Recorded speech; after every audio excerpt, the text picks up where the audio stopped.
Lengsin birakliba khudingmakpo punsi sel channel na ngasisu amuk nauhaunana taramna oksari ikai khumnaba utchari. Ngasi amuk mayamgidamakta puduna laksari khunusinggi laanjen episode 13 amasung 13. Ruskin Bona A Flight of Pigeons haina English londa iba adudagi maming leirabi aibi amadi handokloi sanjenbam Banumati Devi na khunusinggi laanjen haina handok piriba atenba novel asi 2007 da Sahityā Academy Translation Award fangkraba novel amakhakni. Hairiba novel asidagi mayam pumnamakna kanaba lawminasi pothaminasi net exam na singba competitive exam kayagi kanaba lawbasu yaraba novel asi mayamgi mafamda khusinazari. Lawbirasi khunusinggi laanjen 13 suba matang Javed Khan gi ngaingamdaba amasung 13 suba matang Kothiwalina koirakhiba.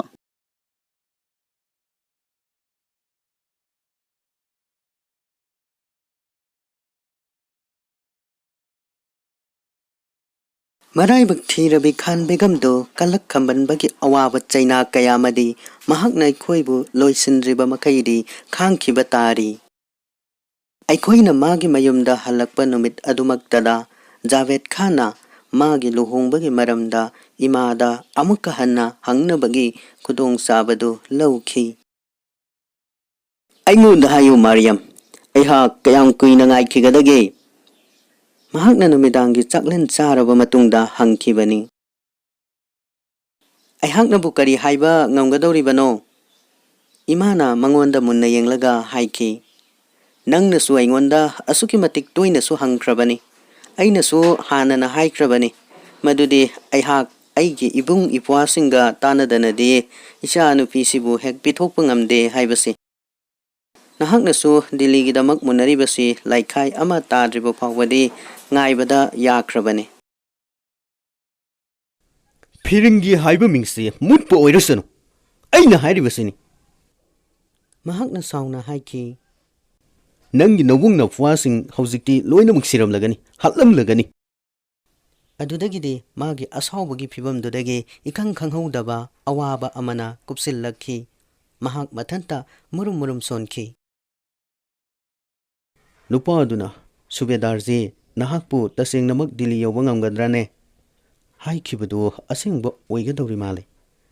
Ganasyam Singhadi sahargi chekpal manungda changu haiba tamlamdrabani. Hindan thongmaktada phiringi lanmisingna Bareilly Brigade da landarakpa matamduda sigrabani. Mahakti mafamsida me thagi tarik 38 da aikhoina mai pakpa ngamkhibasingdu ningthauda tamjaba phangjakhidrabani.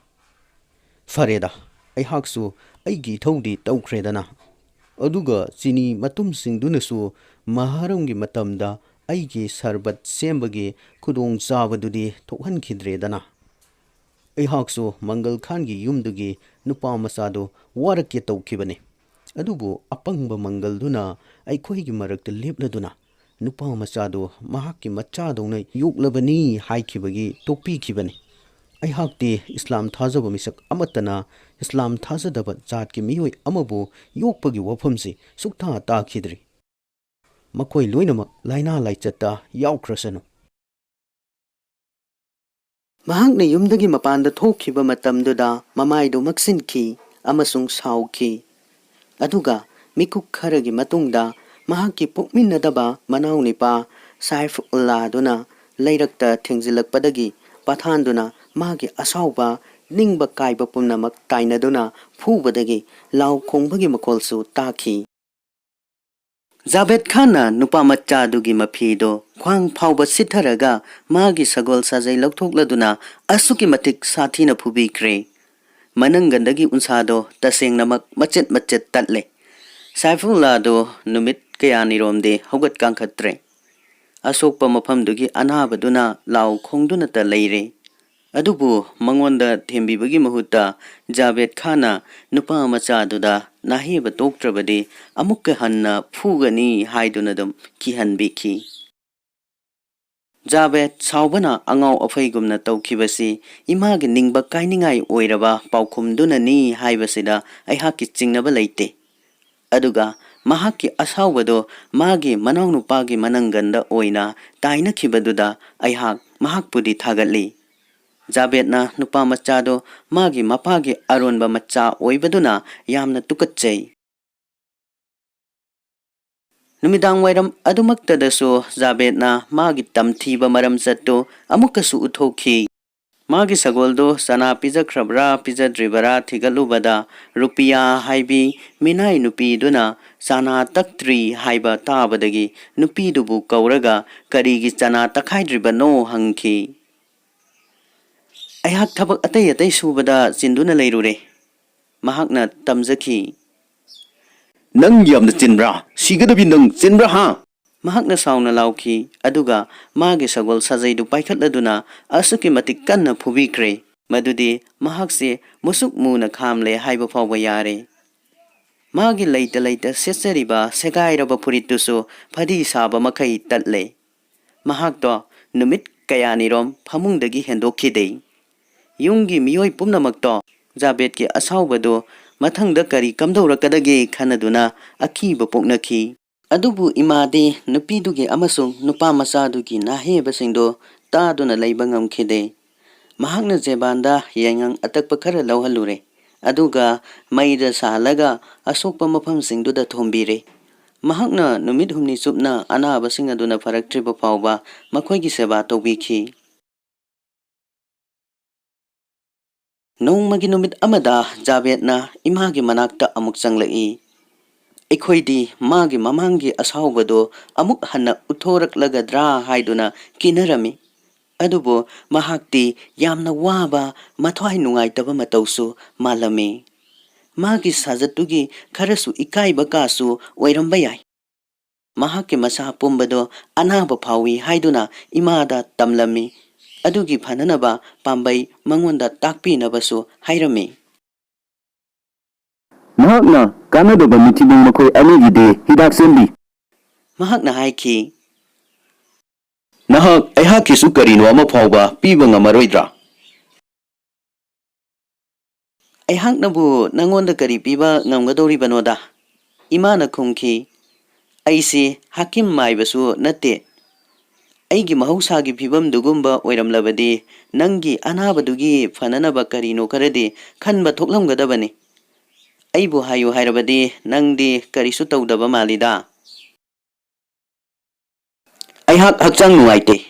Jabetna haiki. Aihak mahausagumna sagol tongba ngamdre.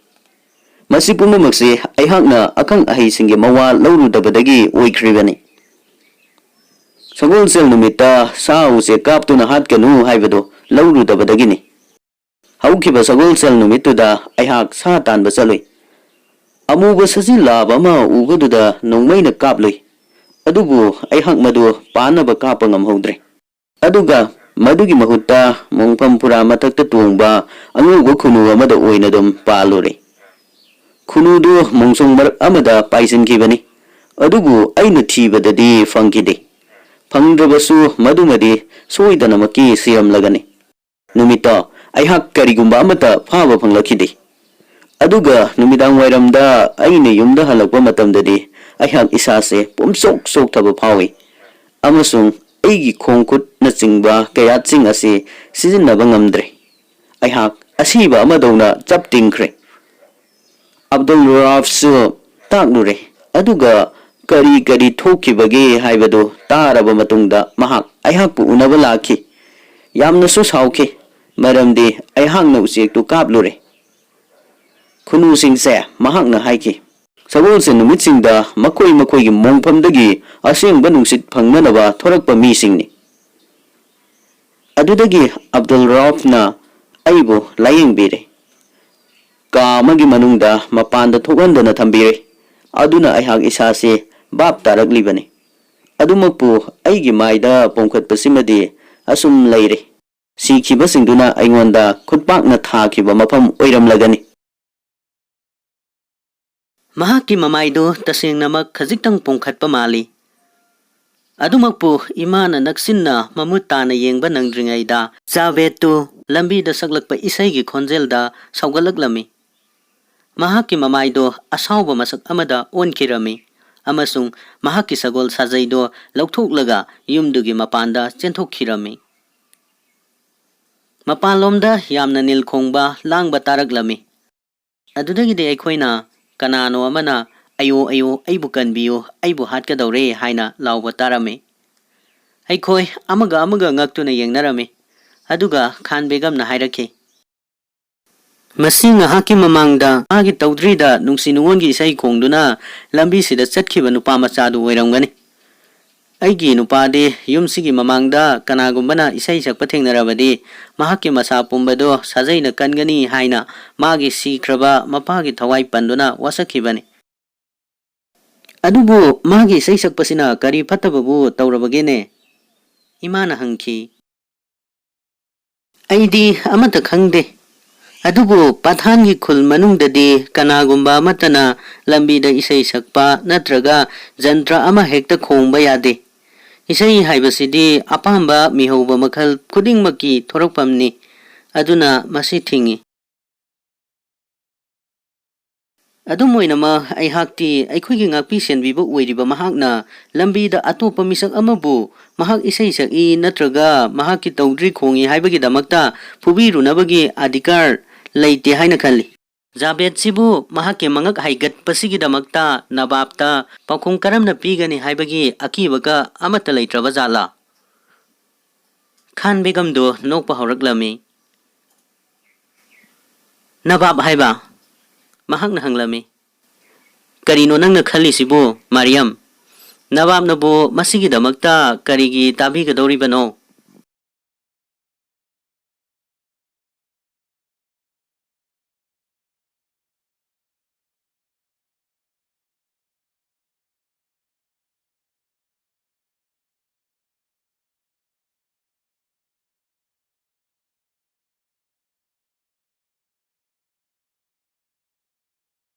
September ꯊꯥꯒꯤ ꯇꯥꯔꯤꯛ 16ꯗꯅꯤ, ꯅꯣꯡꯃꯥꯏꯖꯤꯡ ꯑꯃꯒꯤ ꯑꯌꯨꯛꯇꯅꯤ꯫ ꯃꯇꯝꯗꯨꯗ ꯌꯨꯝꯒꯤ ꯁꯝꯀꯛꯄ ꯅꯨꯄꯥꯗꯨꯅ ꯄꯥꯎ ꯑꯃ ꯀꯣꯊꯤꯋꯥꯂꯤꯗꯒꯤ ꯖꯥꯕꯦꯗ ꯈꯥꯟꯗ ꯄꯨꯔꯛꯂꯝꯃꯤ꯫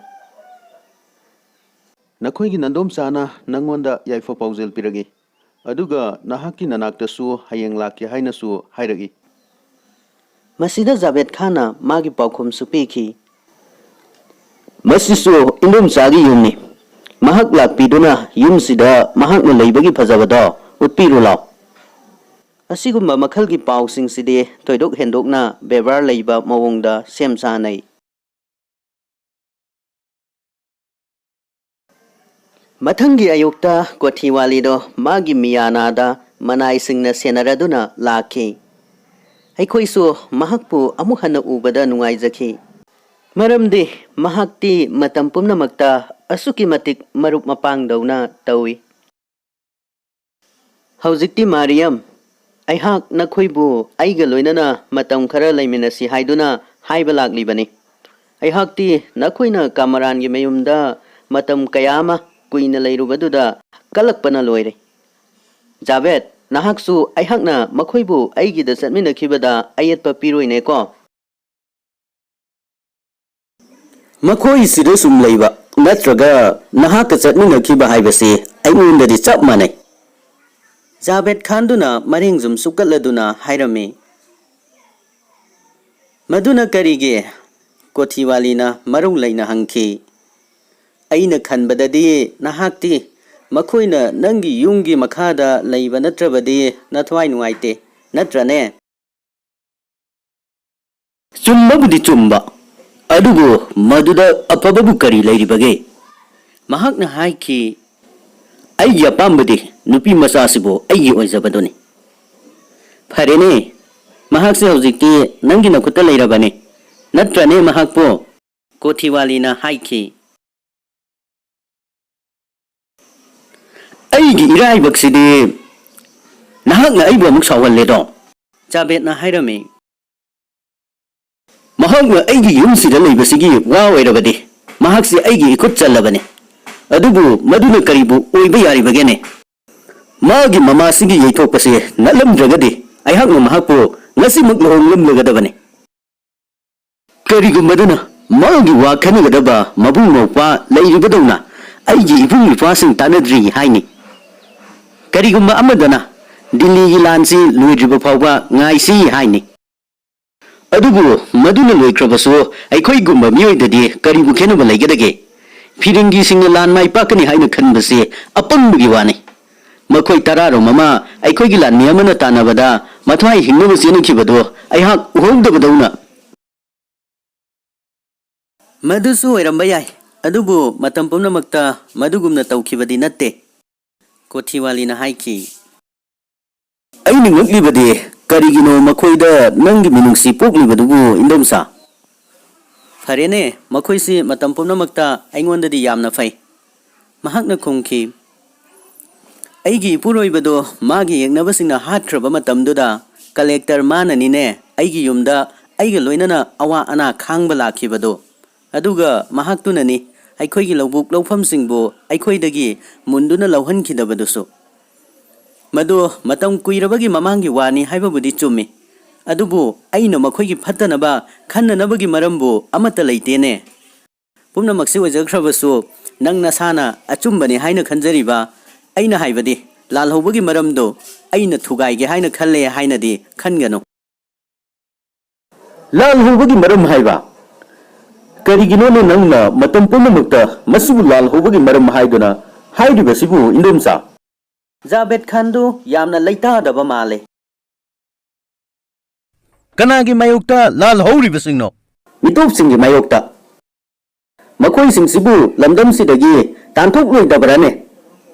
ꯃꯈꯣꯏꯒ ꯂꯥꯟꯊꯦꯡꯅꯕ ꯍꯥꯏꯕꯁꯤ ꯂꯥꯜꯍꯧꯕ ꯅꯠꯇꯦ, ꯑꯗꯨꯕꯨ ꯇꯁꯦꯡꯅꯃꯛꯀꯤ ꯑꯣꯏꯔꯒꯗꯕ ꯊꯕꯛꯅꯤ꯫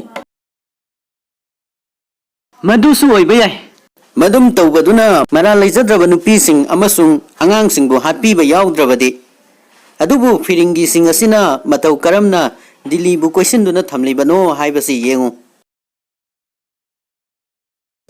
ꯑꯣꯛꯂꯦ ꯏꯟꯗꯣꯝꯆꯥ, ꯋꯥ ꯃꯈꯥ ꯇꯥꯔꯅꯨꯁꯤ, ꯅꯠꯇ꯭ꯔꯕꯗꯤ ꯅꯍꯥꯛꯅ ꯑꯩꯒꯤ ꯑꯁꯥꯎꯕ ꯍꯥꯏꯕ ꯐꯠꯇꯕꯗꯣ ꯄꯣꯛꯍꯜꯂꯒꯅꯤ꯫ ꯑꯩꯈꯣꯏ ꯊꯧꯗꯣꯛꯁꯤꯡꯒꯤ ꯃꯔꯝꯗ ꯚꯥꯞꯅ ꯁꯥꯗꯨꯅ ꯍꯥꯏꯅꯔꯅꯨꯁꯤ꯫ ꯗꯤꯜꯂꯤꯁꯤ ꯑꯗꯨꯃꯛ ꯂꯩꯔꯤ, ꯑꯗꯨꯒ ꯕꯍꯥꯗꯨꯔ ꯁꯥꯍꯅ ꯅꯤꯡꯊꯧ ꯑꯣꯏꯔꯤ꯫ ꯑꯃꯕꯨ ꯑꯣꯏꯔꯕꯁꯨ ꯑꯩꯅ ꯍꯥꯏꯒꯗꯕꯗꯤ ꯅꯍꯥꯛꯅ ꯃꯥꯔꯤꯌꯝꯒꯤ ꯋꯥꯐꯝꯗꯨ ꯌꯥꯎ, ꯑꯗꯨꯒ ꯗꯤꯜꯂꯤꯕꯨ ꯀꯣꯏꯁꯤꯟꯗꯨꯅ ꯊꯝꯂꯤꯕꯁꯤꯕꯨ ꯊꯥꯗꯣꯛꯄ ꯉꯥꯏꯌꯨ꯫ ꯆꯦꯛꯁꯤꯜꯂꯨ ꯖꯥꯕꯦꯗ, ꯅꯨꯄꯤ ꯃꯆꯥꯁꯤꯗ ꯅꯪꯒꯤ ꯂꯝꯆꯠ ꯁꯥꯖꯠ ꯆꯦꯛꯁꯤꯜꯂꯨ꯫ ꯀꯥꯟꯄꯨꯔꯒꯤ ꯅꯨꯄꯤ ꯃꯆꯥ ꯂꯩꯁꯥꯕꯤ ꯑꯃꯒꯤ ꯃꯔꯝꯗ ꯈꯨꯗꯝ ꯑꯃ ꯑꯣꯏꯅ ꯇꯥꯔꯕ ꯃꯇꯨꯡꯁꯤꯗꯗꯤ ꯑꯩꯍꯥꯛꯅ ꯃꯗꯨꯝꯅ ꯇꯧꯕ ꯇꯥꯕꯅꯤ ꯍꯥꯏꯕꯁꯤꯗ ꯆꯤꯡꯅꯅꯤꯡꯉꯥꯏ ꯂꯩꯇ꯭ꯔꯕꯅꯤ꯫ ꯍꯥꯏ, ꯅꯨꯄꯤ ꯃꯆꯥꯗꯨꯗꯤ ꯀꯅꯥꯅꯣꯅꯦ?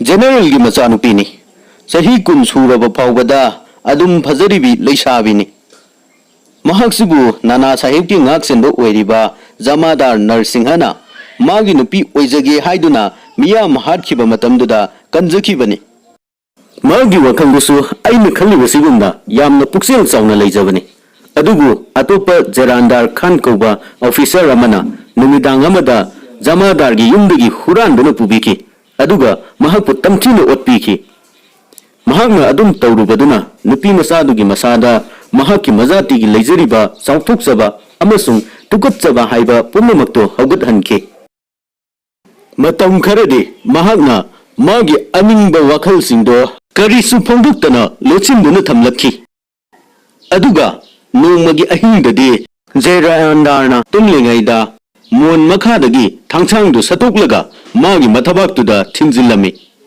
ꯃꯐꯝꯗꯨꯗꯒꯤ ꯆꯠꯈ꯭ꯔꯒ ꯒꯨꯍꯥ ꯃꯅꯨꯡꯗ ꯃꯊꯟꯇ ꯆꯣꯡꯊꯗꯨꯅ ꯁꯤꯖꯈꯤ꯫ ꯃꯁꯤꯕꯨ ꯃꯊꯧꯅꯥ ꯂꯩꯕꯒꯤ ꯋꯥ ꯅꯠꯇ꯭ꯔꯅꯦ ꯏꯟꯗꯣꯝꯆꯥ?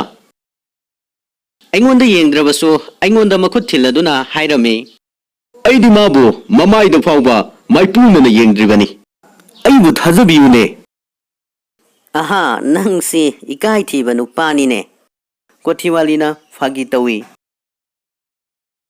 ꯉꯥꯏꯍꯥꯛ ꯇꯨꯃꯤꯟꯅ ꯂꯩꯅꯩ꯫ ꯑꯗꯨꯒꯤ ꯇꯨꯡꯗ ꯀꯣꯊꯤꯋꯥꯂꯤꯅ ꯍꯥꯏꯔꯛꯈꯤ, ꯃꯈꯣꯏ ꯑꯩꯒ ꯆꯠꯄ ꯌꯥꯏꯀꯣ? ꯖꯥꯕꯦꯗ, ꯃꯈꯣꯏ ꯆꯠꯄ ꯌꯥꯔꯣꯏꯗ꯭ꯔꯅꯦ? ꯅꯍꯥꯛ ꯉꯁꯤ ꯑꯌꯨꯛꯁꯤꯗꯤ ꯏꯁꯥꯎꯗ ꯁꯥꯎꯕꯒꯤ ꯃꯑꯣꯡꯗ ꯂꯩꯗ꯫ ꯍꯣꯏ ꯍꯣꯏ, ꯃꯈꯣꯏꯁꯤ ꯅꯪꯅ ꯄꯣꯛꯈ꯭ꯔꯣ꯫ ꯃꯍꯥꯛꯅ ꯃꯀꯣꯜ ꯁꯦꯡꯐꯥꯠꯇꯅ ꯁꯣꯜꯂꯝꯃꯤ꯫ ꯃꯈꯣꯏꯅ ꯅꯪꯒ ꯂꯩꯕꯗꯕꯨ ꯍꯦꯟꯅ ꯅꯨꯡꯉꯥꯏꯖꯔꯕꯗꯤ ꯃꯈꯣꯏ ꯅꯪꯒ ꯆꯠꯈꯤꯕ ꯌꯥꯔꯦꯗ꯫ ꯀꯣꯊꯤꯋꯥꯂꯤꯅ ꯑꯩꯈꯣꯏꯕꯨ ꯃꯤꯌꯥꯅ ꯑꯃꯠꯇꯗ ꯐꯝꯃꯤꯟꯅꯔꯗꯨꯅ ꯃꯥꯒꯤ ꯃꯌꯨꯝꯗ ꯄꯨꯕꯤꯔꯦ꯫ ꯑꯩꯍꯥꯛꯇꯤ ꯌꯨꯝꯗꯨꯕꯨ ꯐꯨꯔꯥꯗꯂꯥꯅꯤ ꯇꯁꯦꯡꯅ ꯍꯥꯏꯅꯤ, ꯃꯔꯝꯗꯤ ꯃꯁꯤꯗꯤ ꯌꯥꯝꯅ ꯆꯥꯎꯔꯕ ꯆꯦꯛꯅ ꯁꯥꯕ, ꯆꯪꯐꯝ ꯊꯣꯡ ꯋꯥꯡꯅ ꯐꯥꯠꯄ ꯑꯃꯁꯨꯡ ꯃꯥꯡꯒꯣꯟ ꯄꯥꯛ ꯆꯥꯎꯅ ꯂꯩꯕ ꯌꯨꯝꯅꯤ꯫ ꯊꯣꯡꯒꯥꯜ ꯑꯣꯏꯔꯤꯕꯗꯨꯒꯤ ꯃꯊꯛꯇꯨꯅ ꯃꯤꯡꯁꯦꯜꯅ ꯃꯊꯛ ꯀꯨꯞꯄ ꯀꯥꯁꯤꯡꯒꯤ ꯄꯔꯦꯡ ꯑꯃꯁꯨ ꯂꯩꯈ꯭ꯔꯦ꯫ ꯃꯐꯝꯁꯤꯡꯗꯨꯗ ꯅꯨꯄꯥꯁꯤꯡꯒꯤ ꯄꯣꯊꯥꯐꯝ ꯇꯨꯝꯐꯝ ꯀꯥꯁꯤꯡ ꯑꯣꯏꯅꯩ, ꯑꯗꯨꯒ ꯅꯨꯄꯤꯁꯤꯡꯒꯤ ꯀꯥꯁꯤꯡꯅ ꯃꯈꯥ ꯊꯪꯕ ꯊꯥꯛꯇ ꯑꯣꯏꯅꯩ꯫ ꯑꯗꯨꯅ ꯏꯪꯁꯨ ꯏꯪꯉꯤ ꯑꯃꯁꯨꯡ ꯃꯔꯥꯡ ꯀꯥꯏꯅꯁꯨ ꯄꯥꯛ ꯆꯥꯎꯏ꯫ ꯃꯥꯒꯤ ꯏꯃꯨꯡ ꯃꯅꯨꯡꯗ ꯂꯩꯔꯤꯕꯁꯤ ꯀꯣꯊꯤꯋꯥꯂꯤꯅꯦ, ꯃꯥꯒꯤ ꯃꯆꯥꯅꯨꯄꯤ ꯑꯃ ꯑꯃꯁꯨꯡ ꯃꯆꯥꯅꯤꯄꯥ ꯑꯅꯤꯅꯦ, ꯃꯃꯧ ꯅꯨꯄꯤ ꯑꯃꯅꯦ, ꯃꯌꯥꯅꯨꯄꯥ ꯑꯃ ꯑꯃꯁꯨꯡ ꯃꯁꯤꯡ ꯊꯤꯕ ꯉꯝꯗ꯭ꯔꯕ ꯃꯁꯨꯁꯤꯡꯅꯤ꯫ ꯀꯣꯊꯤꯋꯥꯂꯤꯁꯤ ꯖꯤꯂꯥꯗꯨꯗ ꯂꯝ ꯌꯥꯝꯅ ꯂꯩꯕ ꯅꯨꯄꯥ ꯑꯃꯒꯤ ꯂꯨꯈ꯭ꯔꯥꯕꯤ ꯑꯣꯏꯍꯧꯔꯕꯤ ꯅꯨꯄꯤꯅꯤ, ꯑꯃꯁꯨꯡ ꯑꯩꯈꯣꯏꯒ ꯃꯍꯥꯛꯀ ꯈꯪꯅꯕ ꯃꯇꯝꯗꯨꯗ ꯃꯍꯥꯛ ꯆꯍꯤ 90 ꯁꯨꯔꯝꯂꯒꯅꯤ꯫ ꯃꯍꯥꯛ ꯋꯥꯡ ꯆꯥꯎꯏ, ꯃꯁꯝꯁꯨ ꯃꯃꯤꯠꯁꯨ ꯃꯨꯁꯨꯛ ꯃꯨꯏ, ꯃꯆꯤꯟ ꯆꯥꯎꯏ, ꯃꯌꯥꯁꯤꯡꯗꯨꯅ ꯀꯨꯞꯄꯤ, ꯑꯗꯨꯕꯨ ꯍꯤꯗꯥꯛ ꯃꯅꯥ ꯑꯃꯁꯨꯡ ꯀ꯭ꯋꯥ ꯆꯥꯃꯟꯕꯗꯒꯤ ꯃꯨꯁꯤꯜꯂꯦ꯫ ꯃꯍꯥꯛꯀꯤ ꯃꯈꯨꯠ ꯑꯅꯤꯃꯛꯇ ꯁꯤꯔꯤꯕ ꯂꯨꯄꯥꯒꯤ ꯈꯨꯖꯤꯁꯤꯡ ꯑꯃꯁꯨꯡ ꯌꯦꯠꯀꯤ ꯈꯨꯅꯥꯎꯕꯤꯗ ꯁꯤꯔꯤꯕ ꯑꯆꯝꯕ ꯂꯨꯄꯥꯒꯤ ꯈꯨꯗꯣꯞꯇꯨ ꯅꯠꯇꯅ ꯑꯇꯩ ꯂꯩꯇꯦꯡ ꯁꯤꯗꯦ꯫ ꯃꯍꯥꯛꯀꯤ ꯃꯃꯥꯏꯗꯣ ꯃꯇꯝ ꯄꯨꯝꯅꯃꯛꯇ ꯍꯔꯥꯎ ꯃꯀꯥ ꯂꯥꯝꯃꯤ, ꯑꯗꯨꯒ ꯃꯍꯥꯛ ꯃꯊꯧꯅꯥꯁꯨ ꯌꯥꯝꯅ ꯂꯩ꯫ ꯃꯍꯥꯛꯇꯤ ꯃꯍꯥꯛꯀꯤ ꯀꯥꯡꯂꯨꯞꯀꯤ ꯑꯇꯩ ꯃꯤꯌꯥꯝꯁꯤꯡꯗꯒꯤ ꯏꯀꯥꯏ ꯈꯨꯝꯅꯕ ꯐꯪꯏ, ꯃꯈꯣꯏꯒꯤ ꯑꯋꯥ ꯑꯅꯥ ꯇꯥꯔꯕ ꯃꯇꯝꯗ ꯃꯉꯣꯟꯗ ꯂꯥꯛꯇꯨꯅ ꯋꯥ ꯇꯥꯟꯅꯔꯩ꯫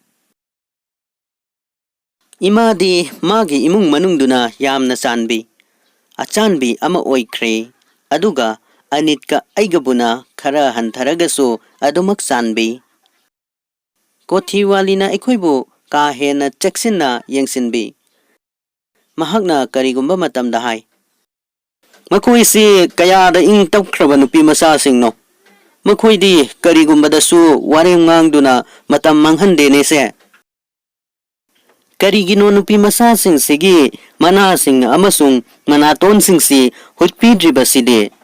ꯃꯍꯥꯛꯅ ꯏꯃꯥꯗ ꯍꯪꯈꯤ꯫ ꯃꯈꯣꯏꯒꯤ ꯁꯤꯕꯤꯅꯕ ꯑꯩꯒꯤ ꯀꯔꯤꯁꯨ ꯂꯩꯇꯕꯁꯤꯗꯕꯨ ꯀꯔꯤꯕꯨ ꯀꯥꯟꯅꯔꯨꯒꯗꯧꯔꯤꯕꯅꯣꯗ? ꯏꯃꯥꯅ ꯈꯨꯝꯈꯤ, ꯑꯩꯈꯣꯏꯒꯤ ꯅꯥꯁꯤꯡꯗꯤ ꯍꯥꯟꯅꯅ ꯍꯨꯠꯈ꯭ꯔꯕꯅꯤ, ꯑꯗꯨꯅ ꯑꯩꯗꯤ ꯅꯥꯇꯣꯟ ꯍꯨꯠꯀꯦ ꯍꯥꯏꯔꯛꯇꯕꯗꯨꯗ ꯅꯨꯡꯉꯥꯏꯕ ꯐꯥꯎꯔꯝꯃꯤ꯫ ꯅꯍꯥꯛꯅ ꯖꯥꯕꯦꯠꯅ ꯍꯥꯏꯔꯛꯄ ꯌꯥꯕꯤꯗꯗꯨꯅ ꯅꯆꯥꯅꯨꯄꯤꯕꯨ ꯂꯨꯍꯣꯡꯅꯕ ꯄꯤꯊꯣꯛꯈꯤꯗꯕꯁꯤꯒꯤꯗꯃꯛ ꯑꯩꯍꯥꯛ ꯅꯨꯡꯉꯥꯏ, ꯀꯣꯊꯤꯋꯥꯂꯤꯅ ꯍꯥꯏꯈꯤ꯫ ꯃꯍꯥꯛꯁꯤ ꯑꯩꯒꯤ ꯏꯆꯥꯅꯨꯄꯤ ꯑꯣꯏꯔꯝꯂꯕꯁꯨ ꯑꯩꯍꯥꯛꯁꯨ ꯁꯨꯛꯌꯥ ꯌꯥꯔꯝꯂꯣꯏ꯫ ꯖꯥꯕꯦꯠꯁꯤꯗꯤ ꯌꯥꯝꯅ ꯊꯥꯖꯔꯨꯕ ꯌꯥꯗꯕ ꯃꯤꯁꯛꯅꯤ꯫ ꯃꯁꯤꯗꯤ ꯌꯥꯝꯅ ꯆꯥꯟꯅꯗꯕ ꯂꯨꯍꯣꯡꯕꯒꯤ ꯋꯥꯐꯝ ꯑꯣꯏꯒꯅꯤꯗ, ꯏꯃꯥꯅ ꯍꯥꯏꯈꯤ꯫ ꯑꯩꯒꯤ ꯃꯔꯥꯏꯕꯛ ꯊꯤꯈ꯭ꯔꯕ ꯏꯄꯨꯔꯣꯏꯕꯗꯨꯅ ꯃꯥꯒꯤ ꯃꯆꯥꯅꯨꯄꯤꯁꯤꯕꯨ ꯄꯥꯊꯥꯟ ꯑꯃꯅ ꯃꯥꯒꯤ ꯑꯅꯤꯁꯨꯕꯤ ꯅꯨꯄꯤ ꯑꯇꯣꯝꯕꯤ ꯑꯣꯏꯒꯦ ꯍꯥꯏꯔꯛꯀꯅꯤ ꯍꯥꯏꯕꯁꯤꯗꯤ ꯚꯥꯞꯅ ꯋꯥꯈꯜꯅ ꯂꯥꯝꯕ ꯐꯪꯕ ꯉꯝꯂꯝꯂꯣꯏ꯫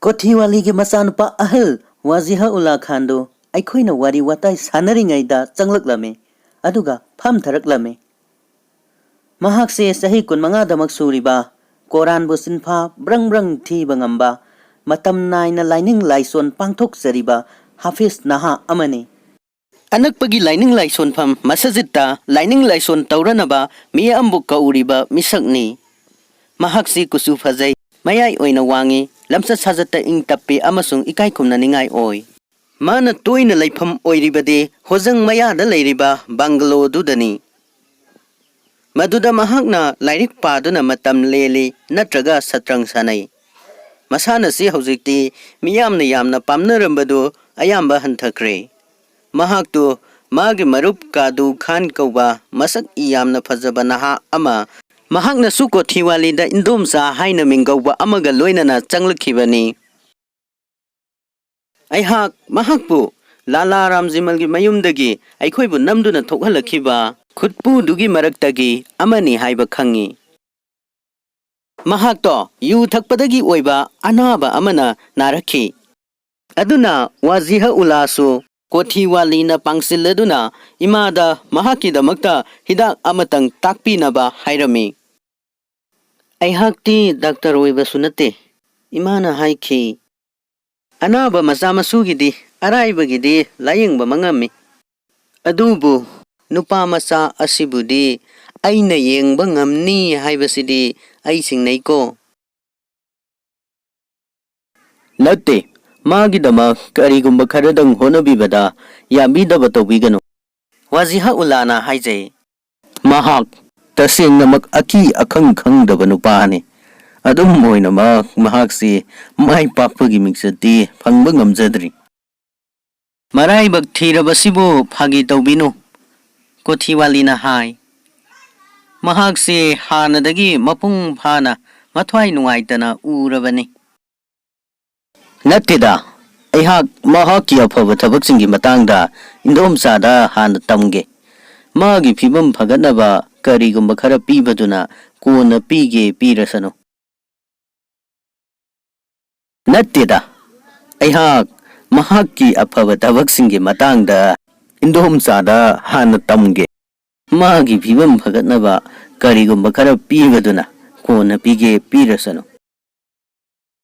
Kadu khandu hanadagi hena mathwai nungaitana ure. Amasung magi phajaraba mamaido tawpham khangdaduna luktaduna laikre. Ahobudagi hairabada indomsa. Masigi badalok sinani. Nawab Kadar Alida Kristan zingi pumpam mongpam singdagi lanthum loktoktuna tawthoksi. Soidana maki mapam singduda pumlamgani haina hogdok nuribasi. Kadu khandu hangatna yengkhat laklami aduga hairaklami. Aihakpu adum haina thajahan khibani. Masigi wafamsi tamlamba lamhuiduna masi masu hairami. Madudi firingi amasi rabada paisagi bora khaw anidi mahaka loinana phummi. Adunadi tasengna magmahak chumsusumdaba wariduda thajarurene. Aduga makhoigi sarusing tawthoktuna lawthoklure natra. Aikhoida tamune nangbu kari lanthum phanglaklabage. Aikhoi numidangda tawba hawi. Kadu khana warisi mamakna hekta libana pharani khaladuna hairaklami. Numid ado tha thokpa numidangni. Mafamduda aikhoi ahumni leiribasu. Aihakna mongfam manungda kumtharaga hakthingnaba mamal yamba pot makai pukhalake haina chongthoklami. Aigi marupsingduga paw phaunaba ngamnaba aikhoina uchuk ama laibak mathakta yungsilami. Maduda thauri amana kisilami. Aduga masigi matengna aihak makhada kumtharami. Adubu khanduna yengo. Aihak kayam kiramgadabano haibadu. Akanba laibak mathaktadi tadradana aihakti atiyaga laibaki marakta yanduna leiki. Aihak tawpham khangdraduna kanbinaba haiduna kanna laurami. Aigi marupsingdusu aibu singkhatpibagi mahutta firingi butsingna tanaraklabani hainadum khalladuna kudaktuda hotuna senakhirami. Aibuna mongphamduda tharak yalhanduna adum hundokpirami. Nangi hek matik zaba thodokni. Waziha ulana solami. Nahak karam haina thoklakpagi haibadu aikhoida lirodana. Aihak thauriduda yanduna adum leirami. Adudagidi aisu ngamba makai kanna hotnaduna isasi mongphamgi mapanduda inkhatjarami. Haujikti aihaksu aigi thauna pharaba marupsinggi matau tamduna siennaba honarami. Adubu aina madum taurage haiduna hek haugalakpada aigi khwangda yamna kanna yamna naba makai konsinba ama isada phaurami. Amasung amukasu tusilami. Aihak kiman khraduna tangkhai ama siraba haibaduma oirabane. Adubu aina aroibi thaduna amuka manglomda chelami. Matamsidadi ugi usuktusu phukalaklami. Aduna aihak matam amuk manghanba tawramdana chelami. Indomsa madugi mafamdudi firingi footprint na big thana leiba mafamni. Kaya da pangzakraba nupano nang sibo. Waziha ulana masada yamna nungaizaba amaga loinana hairami. Minadi fazakraba na kuktuda budi lerangani haina khalamgani do. Kadu uchuk na yung silibado nangi kwang da yetpa kwang sit tuda nine. Madunani nang bumongpamda yanduna layhan libado. Aduga nang na chelage honaba matamduda amuka chingtharibado so. Nang na usuktu phuklaba matamdudani nangi kwangda fazillambaduna komthorak libado. Kothiwali su aikoi punamaksu Kadu Khangi tawphom khangdabaduda thawai tana noklami. Madu nangondadi parama oiragadabani. Kothiwali na hairami. Miyoiba pumnamaksi sibagi matam laklabadi amaga khenaba leitana chap manai. Nangsu siraba matamda kanagumba amana nangi mongphamda lanthum thiribani haiduna nangi haksangdubu hongdok hongjin tauba yaningadrane. Lanthum haibadu mamalbudi yamine. Adubu ningthosing phawba makhoina siraba matamdudadi karimata pudana makhutu ihang hangna chatkhiba ngaktani. Angang amana taibangsida poklakpa matamda makhutu khudum chetna paisilladuna lakhibani. Adubu sibagi matamdadi makhut adumak iting tingna khubam tingna leikhi. Aikoi taibangsida karisu puraga laknakhide aduga karisu puraga hankhiroi. Matang siwaida Kadu Khangi mama amasung masanupisu aikhoigi irakta yaurare. Amasung makhutlonaraduna imada nahadugidamakta karigumba kharadi mating pangbinaba haizarami. Makhoidi imagi anaba phahanba ngambagi sakti singda ka henna thajajaba ama laikre. Mahakna Kaduda haibikhiba haibadu sumnatangi kaksira cha kharadang pung taruk khudingi thaknaba aduga asinba amasung asaba sinjak sadanaba amadi ayuk khudingi yubi anauba machet khara saiduna chaba loinana mahisu thaknaba haikhiba asikhaktani. Kadu Khandu icham chamba hidaksing asi chaduna honazarami aduga aikhoina tabadadi mahak masado tasengnamak phagatki haibasini.